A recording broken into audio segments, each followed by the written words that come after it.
when I'm coming to the person and I open the door and I see a person that's probably, they may be in a hospital bed at a certain point and I may be going to visit them.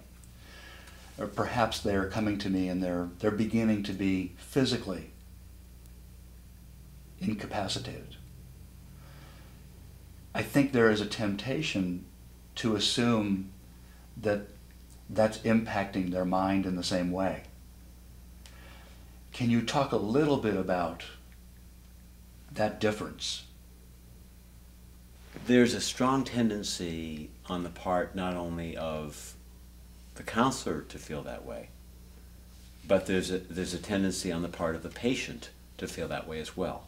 So one of the important things for a counselor to understand is that just because the person's physically incapacitated doesn't mean that they're mentally incapacitated, and that they might very well be at a higher state of alertness than they've ever been while their body is decaying. As a matter of fact, it's pretty likely. And so you want to go in, not just going, oh, looks like you're really kind of out of it now.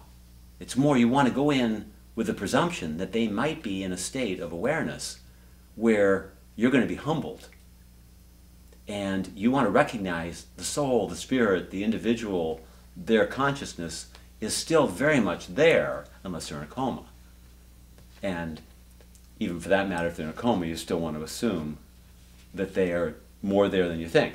But if they're there in ordinary consciousness, you want to go in with the presumption that they're capable of great depth and they're capable of enormous presence, and the physical incapacitation is probably more often paradoxical than just the same. Why is that? They have the glimpse of living in the moment. They have the reality that they're not looking into some, oh, let's see, what am I going to do for 3 months from now?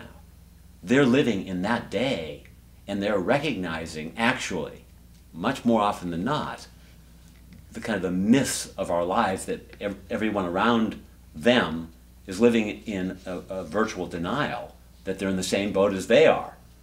And more often than not, which is actually probably a very important thing for us to explore, the dying person frequently feels like they have to take care of people around them because, well, I don't want to give you the bad news, but you're going to be there too. And you're in the land of the living, but you're going to be in the land of the dying too. And so we as counselors, if we can find a way into inviting that, and again, being a bit humbled and recognizing that they're in a more advanced stage of being aware of the impermanence of this life. It's like we may possibly, if we are with somebody that's able to talk about it, we may even be able to directly ask them, you probably see some things that I wouldn't ordinarily see. Anything you want to tell me? And there are a lot of people when they're in their final stages where they actually want to be able to give back. They don't want to just be a permanent patient.